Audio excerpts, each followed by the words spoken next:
Bonjour à tous, j'espère que vous allez excellemment bien. Aujourd'hui, on se retrouve pour le tour du Limousin Périgord, Nouvelle-Aquitaine, le débrief de cette première étape, cette première journée du côté du Tour de Limousin. Il s'est passé des choses sur cette première étape, on a déjà des écarts au général et on verra si ces écarts au général on les gardera jusqu'au bout sur ce Tour de Limousin, ça c'est pas encore sûr, mais bon, avec une première étape qui a été très intéressante sur ce Tour du Limousin 2023. N'hésitez pas à vous abonner à la chaîne, à mettre un pouce bleu. Si vous vous abonnez à la chaîne, vous pouvez réagir dans les commentaires également. EPS 2.0 sur la plateforme de podcast, Amazon, Deezer, Spotify. Vous pouvez aller voir également TikTok, les débriefs juste après l'arrivée. Il y aura également le débrief juste après le match de la Coupe du Monde demain. Vous pouvez aller voir également les autres vidéos de la chaîne. Un super fan si vous avez envie de soutenir la chaîne et que vous en avez les moyens. Enfin voilà, plein de choses à voir sur YouTube, TikTok et Spotify, Amazon, Deezer. On commence tout de suite avec cette première étape qui a été intéressante parce que le parcours était assez difficile quand même. Alors comme souvent sur le Tour du Limousin, on a retrouvé un petit peu tout ce qui fait le charme du Tour de Limousin, c'est-à-dire des routes vallonnées. C'est pas des gros pourcentages comme je dis d'habitude, mais c'est des routes qui ne rentrent pas, des routes étroites, des descentes techniques aussi, avec des passages où parfois on a des routes beaucoup plus larges. Mais là, c'est vrai que dans le final, c'était assez étroit, il fallait faire très attention. Et forcément, le placement avait son importance sur cette journée. Il ne fallait pas être ralenti par les chutes. Alors, il n'y en a pas eu tant que ça, des chutes, mais on a quand même déjà des coureurs qui ont abandonné. Sur cette première étape, Samuele Zoccarato, Stefano Gandin qui est tombé du côté de la Tech et puis Enzo Decker du côté de l'équipe allemande Bikehead. Ça a été une étape assez classique sur sa première partie, c'est-à-dire qu'on avait une échappée de 4 coureurs qui faisaient son petit bonhomme de chemin. On avait Jean-Louis Leny, notamment de Nice Métropole. Mais c'était un début de journée tout à fait classique, j'ai envie de dire. Et puis après, ça s'est vraiment beaucoup plus excité dans la dernière heure de course, notamment dans les dernières montées, quand notre ami Romain Grégoire a décidé d'accélérer à 18 km de l'arrivée, et qu'il a fait l'écart. On a cru à un moment que ça allait revenir, et puis c'est jamais revenu, tout simplement. C'est-à-dire que les coureurs Romain Grégoire est resté devant. Les poursuivants n'ont jamais réussi à revenir sur Romain Grégoire. Même si dans le final, il a perdu un petit peu de temps, il pourra dire merci à Michael Storer. Mais journée très intéressante. Romain Grégoire, on connaît son talent au coureur français. Mais la course n'est pas encore totalement jouée. On pourrait dire 20 secondes, 30 secondes sur un Tour du Limousin, c'est beaucoup. Oui, mais ça reste le Tour de Limousin. Il peut se passer beaucoup de choses. Crevaison, chute, jusqu'à Limoges, vendredi. Donc même avec 20-30 secondes, certes, c'est seulement une course de 4 jours. On pourrait se dire sans contre-la-montre, ça va être difficile de revenir. Sauf que ça reste un Tour du Limousin. Et sur un Tour de Limousin, il peut se passer beaucoup de choses. Donc étape très intéressante. On commence tout de suite par les coureurs au top. Attaque de Marlou. On commence tout de suite du côté des coureurs au top, des coureurs des équipes au top. On commence tout de suite avec Romain Grégoire. Pas de bilan des Bleus, bien entendu, parce qu'on a une majorité de coureurs français sur cette course. Donc dans les tops, il va y avoir pas mal dans les tops et flops, pas mal de coureurs ou d'équipes françaises sur cette course du côté de Romain Grégoire. Je mets pas les mini-maillots non plus, parce qu'en fait, il y a pas mal de coureurs aujourd'hui, il y en a 2 notamment, auxquels je n'ai pas les mini-maillots, parce que je rappelle, je les prends sur le site de l'UCI, au niveau des tailles, ça ne correspond pas. Donc on va garder les bandeaux comme on a eu sur les jours précédents, sur d'autres événements. Du côté de Romain Grégoire, il a montré encore toute l'étendue de son talent. Je rappelle qu'il a remporté les 4 jours de Dunkerque sur une étape qui était dure, où il avait réussi à faire la différence. Là, ça a été... Enfin là, il a fait déjà une belle opération aujourd'hui. Il venait avec de l'ambition, on savait que ça faisait partie des favoris, mais il n'a pas craqué. Ça, c'est vraiment une de ses forces. Romain Grégoire, c'est quelqu'un qui est souvent attendu parce que, comme Lenny Martinez, c'est un peu les nouvelles pépites du cyclisme. Mais c'est des coureurs qui arrivent à très bien résister à la pression, encore plus Romain Grégoire parce qu'il connaît déjà cette situation. C'était l'un des favoris l'année dernière sur Liège-Bastogne-Liège chez les Espoirs. Donc ça, c'est vraiment une de ses forces. Et puis après, quand il a mis sa mine, je savais que ça allait être dur de le rattraper. Il fallait sauter tout de suite dans la roue. Je pense que le problème, c'est que tous les autres coureurs n'ont pas réussi en fait, à sauter dans sa roue. Cosnefroy n'a pas réussi. Rota n'a pas réussi non plus. Vauquelin n'a pas réussi.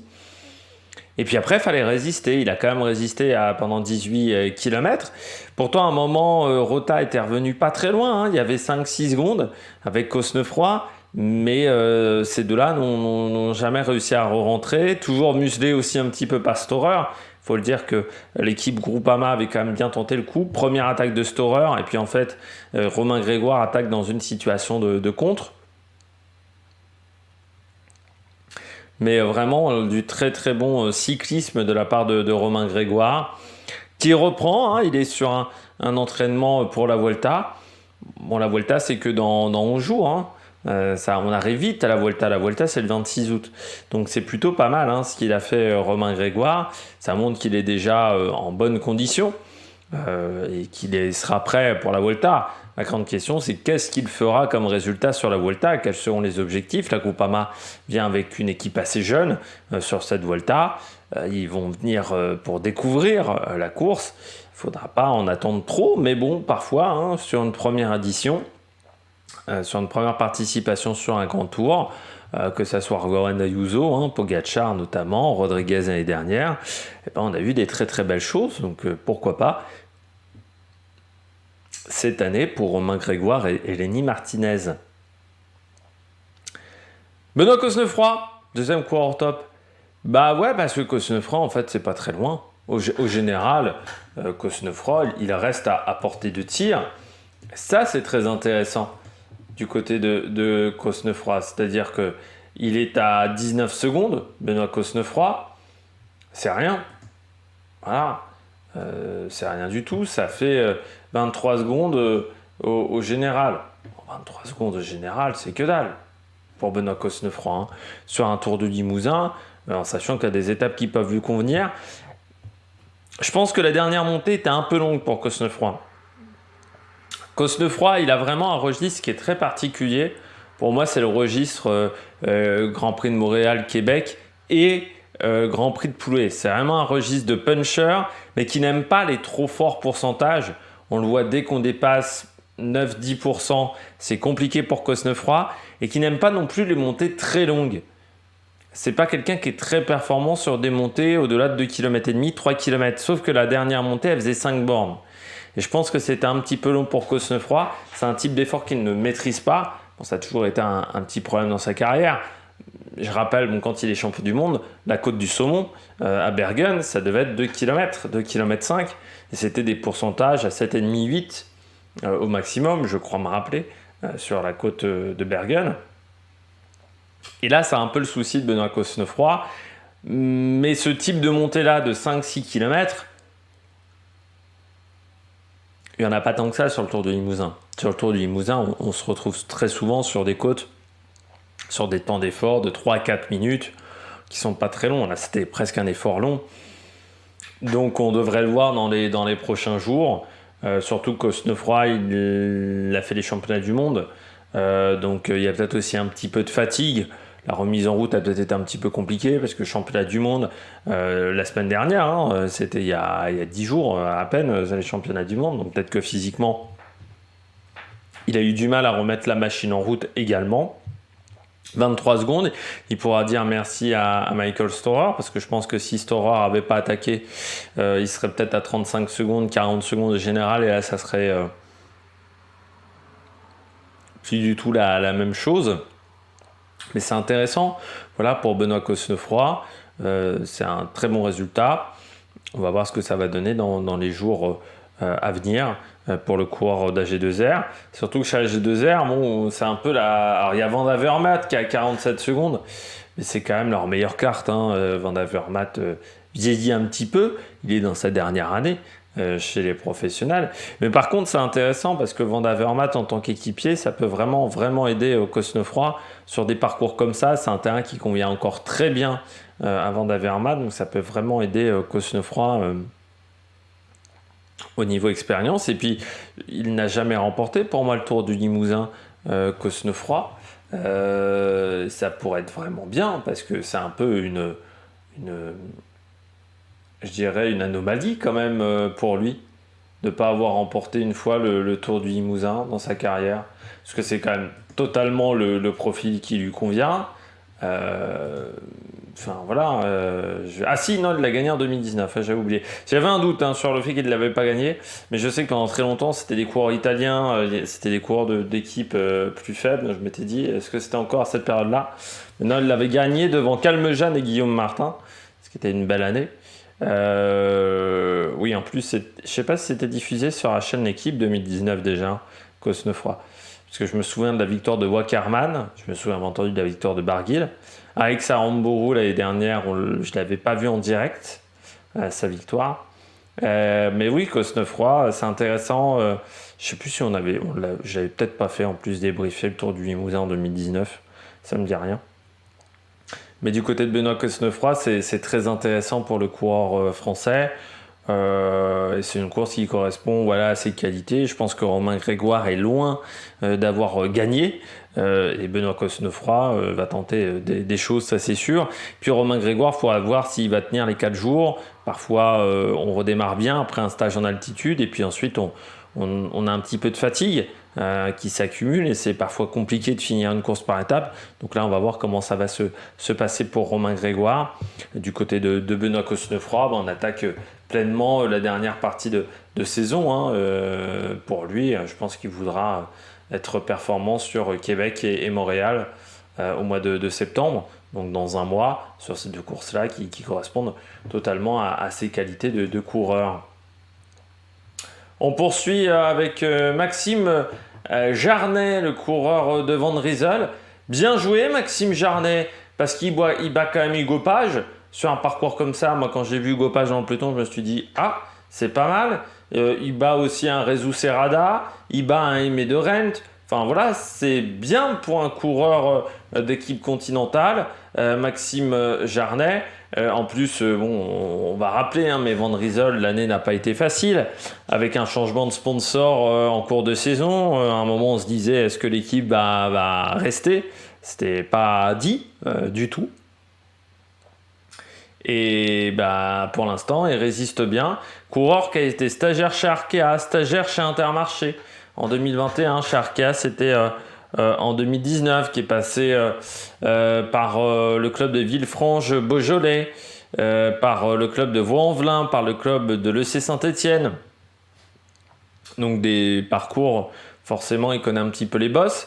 Vainqueur de Paris-Mantes cycliste en 2021, 7e de la Route à Delhi de Vitré également cette année, 17e de la Polynormande, ça c'était il y a quelques jours en août. Mais c'est quand même intéressant ce qu'il fait là sur ce sprint, parce qu'il a déclenché d'un peu loin et il a réussi à faire un petit écart sur ses adversaires. Donc vraiment pas mal ce qu'a réalisé Maxime Jarnet. Alors c'est dommage, c'est qu'une 5e place sur le Tour du Limousin, ça donne pas de points UCI, ce qui aurait été intéressant pour Van Rysel. Mais bon, peut-être que dans les jours à venir, c'est une équipe qui peut faire des bonnes choses. La composition de la formation Van Rysel, c'est Célestin Guyon, Maxime Jarnet, Maximilien Julliard, Tom Minguenot, Jérémy Levaux, Kenny Molly, le Belge, et puis Baptiste Huyet, le Français de Sarre 117, entre 111 et 117 pour ceux qui veulent voir les maillots de Van Rysel, mais c'est bien. Et puis autre performance intéressante, c'est l'équipe Trinity, les Français de Trinity notamment. 11e place de Paul Magnier et puis 20e place d'Adrien Boissy qui lui était au championnat du monde de VTT. Donc il a eu un temps de récupération encore moins important que Benoît Cosnefroy. Des jeunes coureurs français.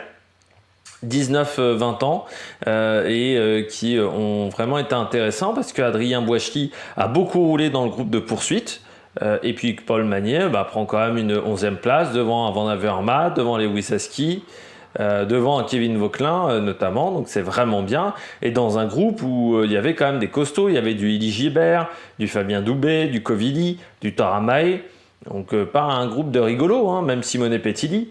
Par exemple aussi Thomas Gachinard qui fait des belles courses avec Saint-Michel Mavic Aubert 93, donc il y avait vraiment une équipe très intéressante. Gachinard qui est tombé, je crois, ou qui a été ralenti par une chute à une trentaine de kilomètres de l'arrivée, qui finit quand même dans le groupe des favoris, on va dire, donc dans le peloton. Donc ça c'est vraiment très intéressant, ce qu'a réussi à faire Thomas Gachinard du côté de Saint-Michel, mais du côté de Trinity Racing, les Français de Trinity s'en sont extrêmement bien sortis.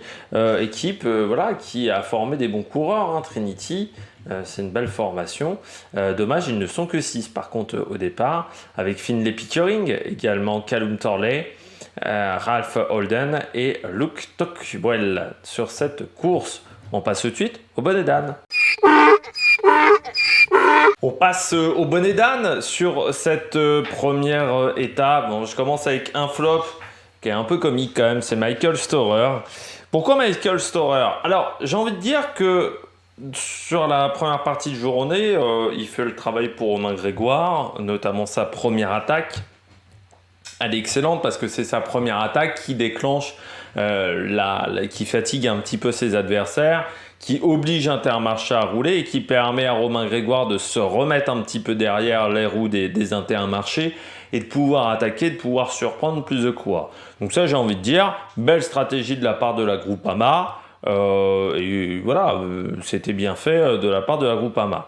Par contre, ce qui est beaucoup moins bien joué de la part de Storer, c'est d'attaquer à l'amorce du dernier kilomètre, alors qu'à ce moment-là, Romain Grégoire a 35 secondes d'avance sur le groupe de poursuivants, de provoquer l'accélération de Benoît Cosnefroy, de lâcher Lorenzo Rota, qui aurait pu gêner Benoît Cosnefroy, de ne pas avoir arrêté son effort quand on voit qu'on ne fait pas la différence par rapport à Cosnefroy, et ensuite de se faire devancer par Cosnefroy, de ne pas réussir le doublé du côté de Michael Storer, et de permettre à Cosnefroy de reprendre 10 secondes dans le dernier kilomètre face à un Romain Grégoire qui commençait à piocher dans ce passage en faux plat montant. C'est pas très fut-fut de la part de Storer.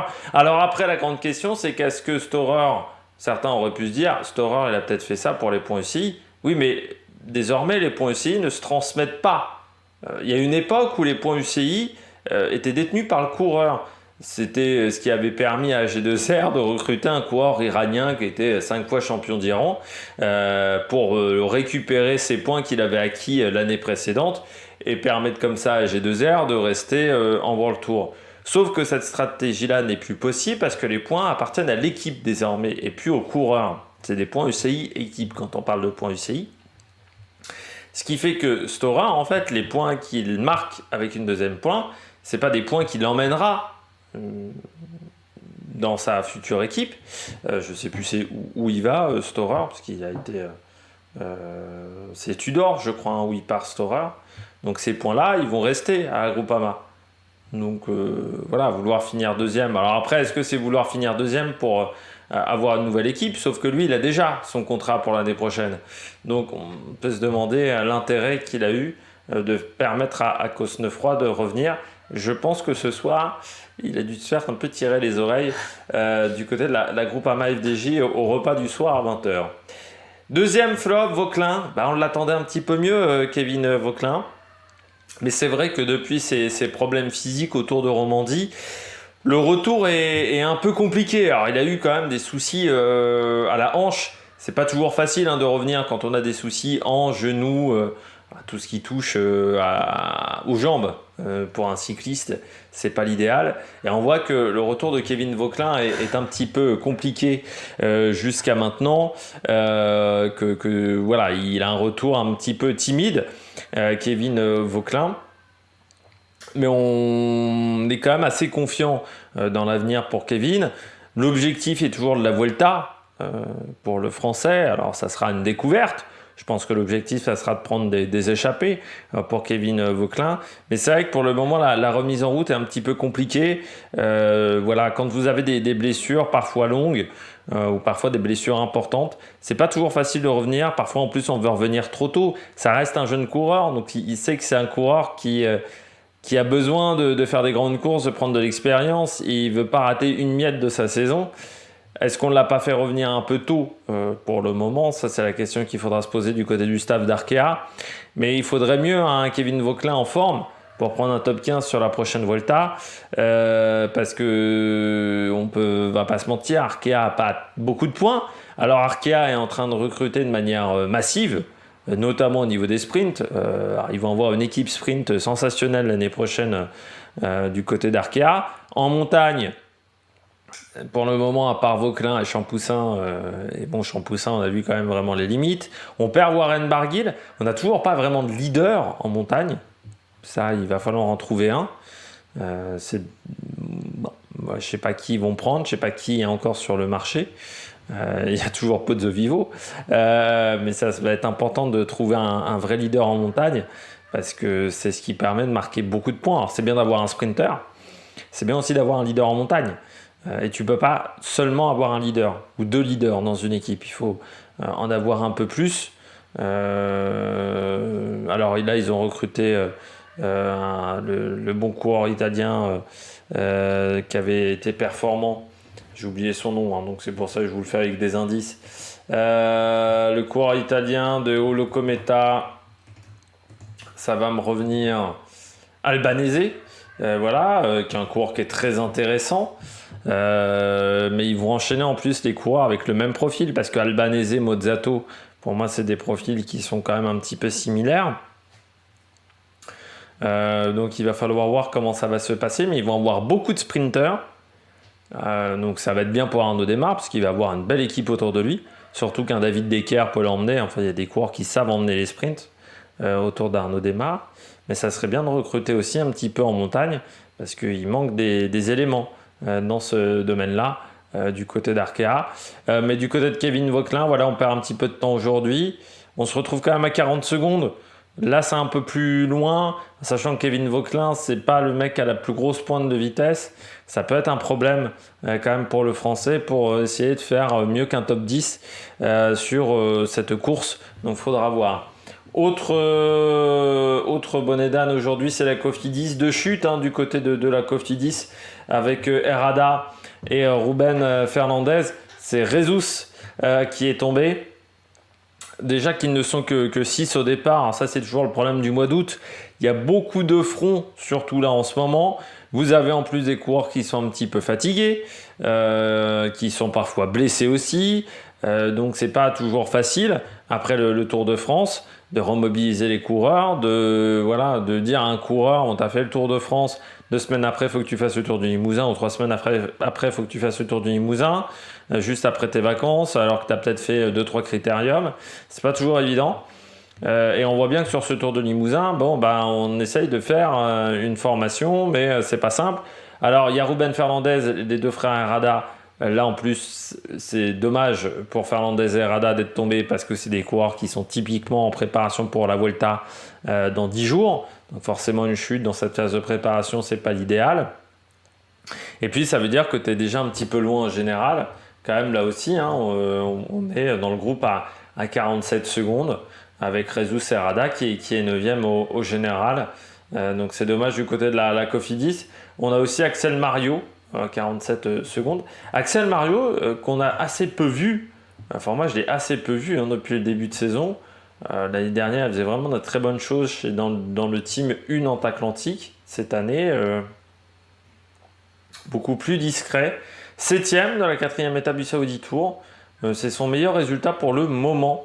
Voilà, il n'y a pas eu de grands résultats pour Axel Mario. La transition équipe continentale, équipe World Tour est un petit peu dure à gérer pour le moment pour le coureur français qui a déjà 25 ans en plus. Hein, donc ça aurait été bien d'avoir un bon résultat pour le coureur français.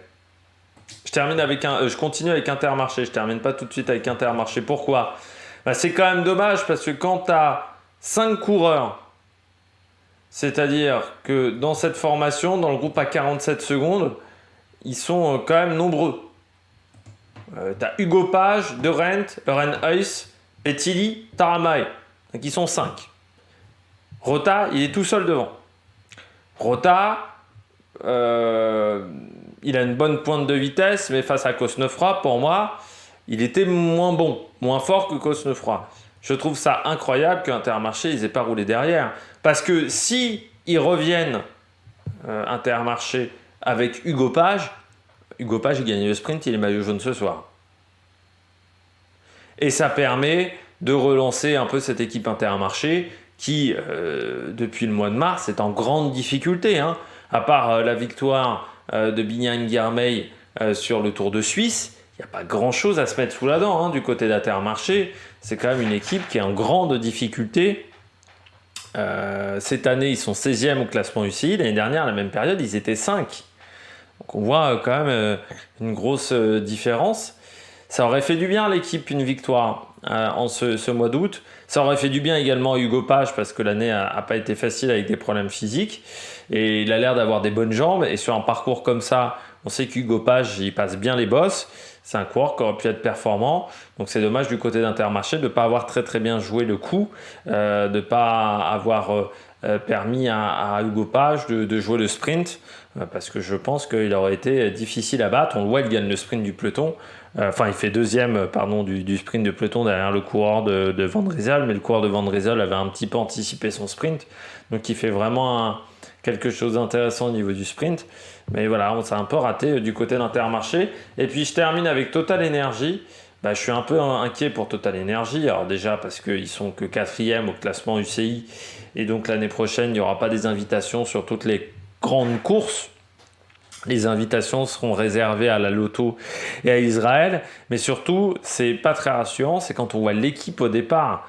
Geoffrey Soupe, Lucas Grolier, Thomas Bonnet, Paul Ourselin, Fabien Grolier, Alan Jousseau et Fabien Doubet. On se dit quand même que Burgodeau n'était pas disponible. Lucas Grolier qui est un stagiaire, il était chez Vendée. Il vient de passer stagiaire.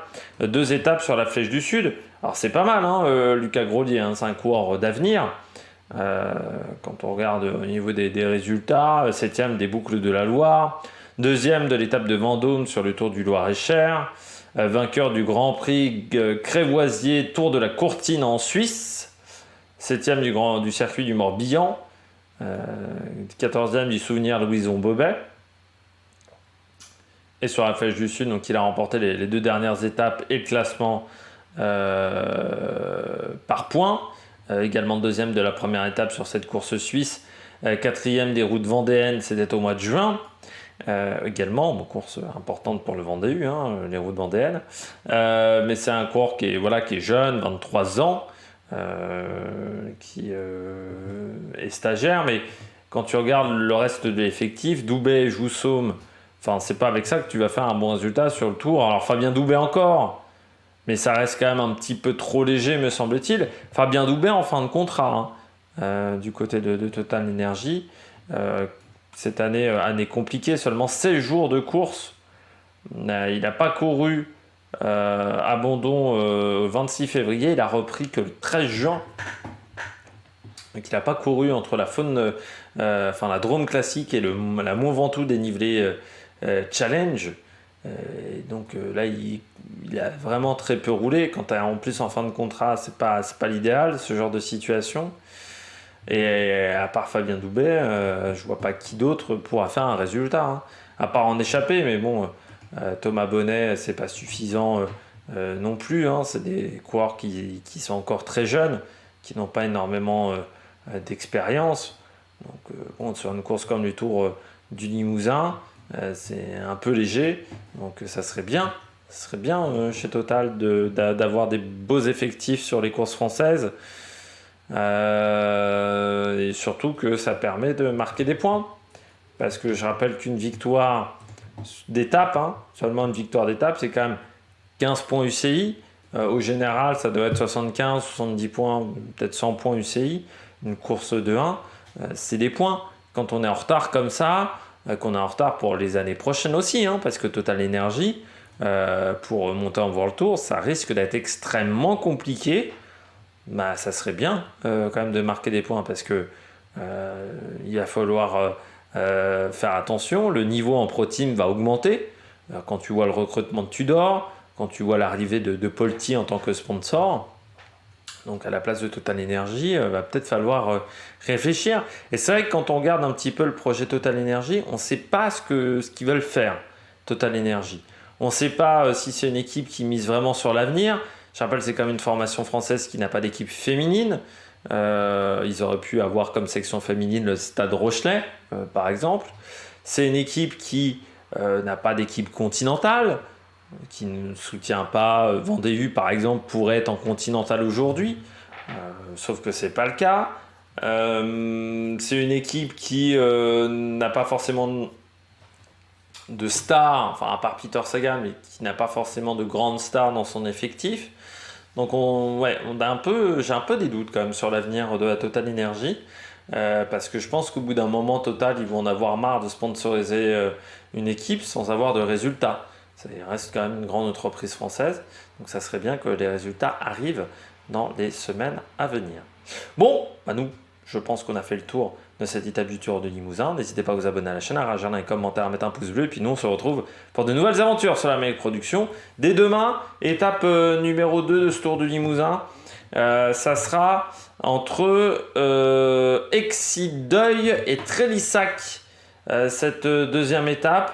185 km avec un mur dans le final du côté de Trélissac, si je ne me suis pas planté. Donc une étape qui devrait faire très mal, voilà, avant l'étape numéro 3.